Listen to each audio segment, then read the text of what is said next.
The one gift nobody wants this holiday season is the surprise of a few extra pounds. No thank you, Santa. According to WebMD, the average American consumes approximately 4,500 calories from eating a traditional Thanksgiving dinner. And that doesn't even include leftovers. It is the season of pumpkin spice, everything, of sugar, of chocolate, of pies. 'Tis the season to be piggy. Joining me today is certified holistic health practitioner and lifestyle coach and the author of The Fire-Driven Life, Vanessa Chamberlin. Vanessa, thank you for being here today.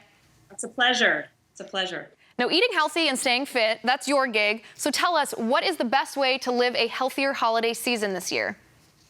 Oh, goodness. Well, you know what? My philosophy really is that it's a lifestyle to eat well. And it's interesting because people generally during the holidays, they kind of give themselves permission to just go crazy.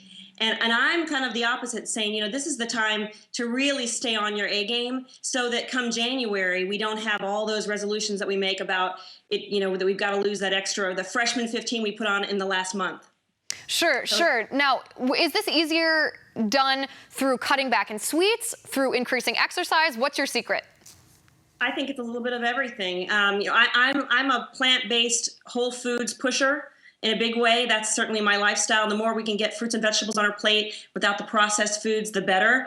And, so it's a cumulative effect. It's starting your day right, more, especially on Thanksgiving and on Christmas or Hanukkah, on those first days when a big meal is going to arise. How you fuel your day. Is it coffee and donuts? It's going to set you off on a very different path versus a beautiful bowl of slow cooked oats and walnuts, or a great smoothie that has everything you can think of in there that's good nutrition. Your mindset of how you start will continue on for the rest of the day. So that's a huge. The second is water. Starting your day with a full glass of water and throughout the day is a big one. If you're going to go to a party, there's lots of cocktails happening and drinks, and that's great. But if you say, okay, for every cocktail I'm going to have, the next thing I have one cocktail. The next is a glass of water, or a beautiful glass of sparkling water with maybe a piece of fruit in it. Because then in a nice wine glass, because then you feel like you're still celebrating, and you're not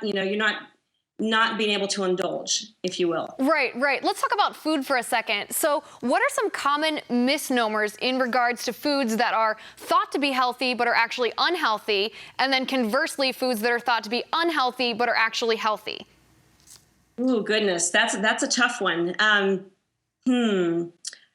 Well, you know what? It's like I'd say the potatoes. Let's take mashed potatoes. The simple, everybody's got mashed potatoes. Love mashed potatoes.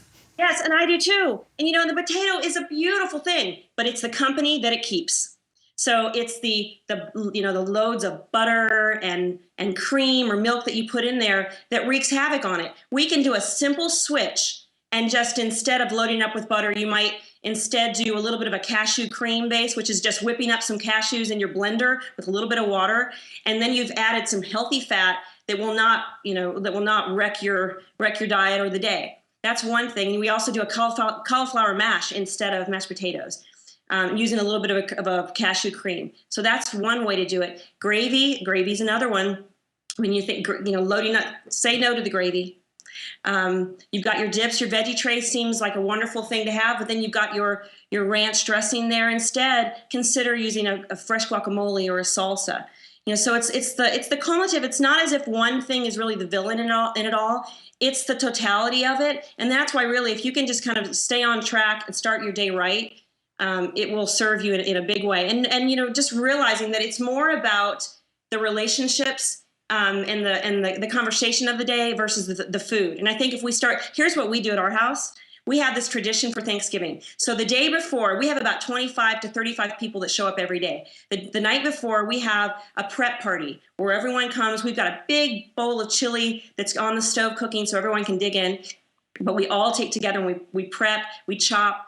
And it's a time, it's more about the togetherness of everyone and that experience versus anything else. And then the next day we do hiking, or we'll go for a family bowl. So those are the kind of things, instead of taking the traditional nap after Thanksgiving, we get busy and get moving. Right, you combined both the food and the exercise. Now let me ask you a fun and a kind of awkward question. In your opinion, what is the best way to address with a family member or a close friend that their eating habits might be going very far downhill and it might be affecting their health? How do you address the fact that they're overweight and unhealthy in a way that, of course, would not be rude or hurt their feelings?